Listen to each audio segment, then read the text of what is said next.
নমস্কাৰ বন্ধু বান্ধৱীসকল, আজি আপোনালোকৰ মাজলৈ লৈ আহিছোঁ একমুখী ৰুদ্ৰাক্ষৰ বিষয়ে।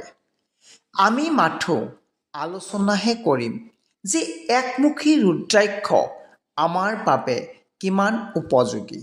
ৰুদ্ৰাক্ষ বুলি ক'লেই আমি প্ৰভু ভোলানাথ বাবাৰ কথাকে ভাবোঁ আৰু এই ৰুদ্ৰাক্ষকে ভোলানাথ বাবাৰ প্ৰতিৰূপ বোলা হয়।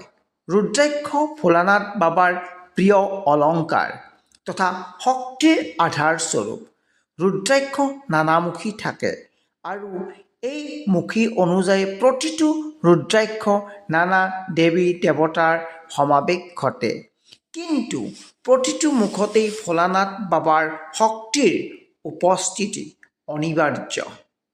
ভোলানাথ বাবাৰ শক্তি একমুখী, দুইমুখী, তিনিমুখী ইত্যাদি ইত্যাদি সকলো মুখীতে পৰে, কিন্তু সকলো ৰুদ্ৰাক্ষৰ মুখীৰ ভিতৰতেই শ্ৰেষ্ঠ মুখীয়েই হৈছে একমুখী ৰুদ্ৰাক্ষ। বন্ধু বান্ধৱীসকল, এনেকুৱা ভিডিঅ' চাই থাকিবৰ বাবে চেনেলটো ছাবস্ক্ৰাইব কৰি লয় যেন। আপোনাৰ হিয়া ভৰা মৰমে এই চেনেলটোক যথেষ্টখিনি আগুৱাই নিব, গতিকে লাইক আৰু কমেণ্ট কৰিবলৈ নাপাহৰিব। একমুখী ৰুদ্ৰাক্ষ দৰ্শন কৰিলেও ভাল, পূজা কৰিলে আৰু ভাল হয়।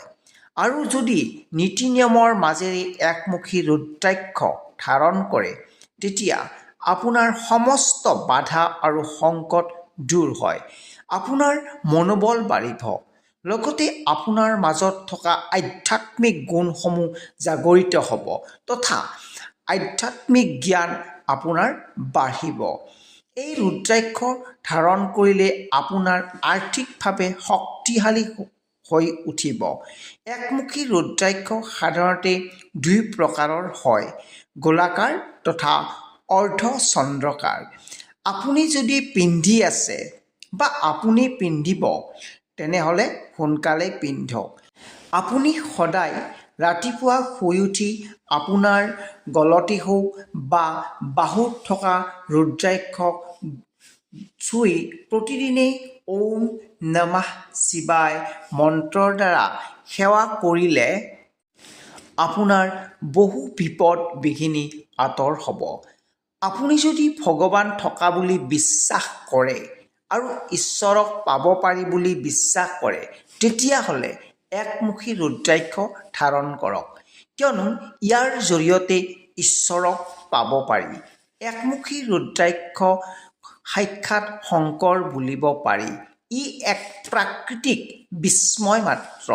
যদি দুটা ৰুদ্ৰাক্ষ একলগ যোৰ হৈ থাকে, তেতিয়া তাক গৌৰী শংকৰ বুলি কোৱা হয়, আৰু তিনিটা ৰুদ্ৰাক্ষ যোৰ হৈ থাকিলে ত্ৰিযোগী বোলে।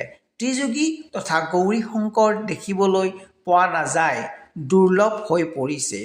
ইয়াৰ মাহাত্ম্যও বহুত বেছি। য'ত ৰুদ্ৰাক্ষ পূজা কৰা হয়, তাতেই প্ৰভু ভোলানাথ বাবা থাকে। ৰুদ্ৰাক্ষ পূজাস্থানতো ৰাখিলে ভাল হয়। আপোনাৰ আস্থা আৰু বিশ্বাসেৰে নীতি নিয়মেৰে একমুখী ৰুদ্ৰাক্ষ ধাৰণ কৰক, ইয়াৰ ফল আপুনি নিশ্চয় পাব। যদি কোনো মানসিক সমস্যাত পৰি আছে, তেনেহ'লে এবাৰ ব্যৱহাৰ কৰি চাওক, তাৰ ফল আপুনি পাবই। শেষত আপোনাৰ অনাগত দিনবোৰ শুভ হওক, তাৰেই কামনাৰেই ওম নমঃ শিৱায়।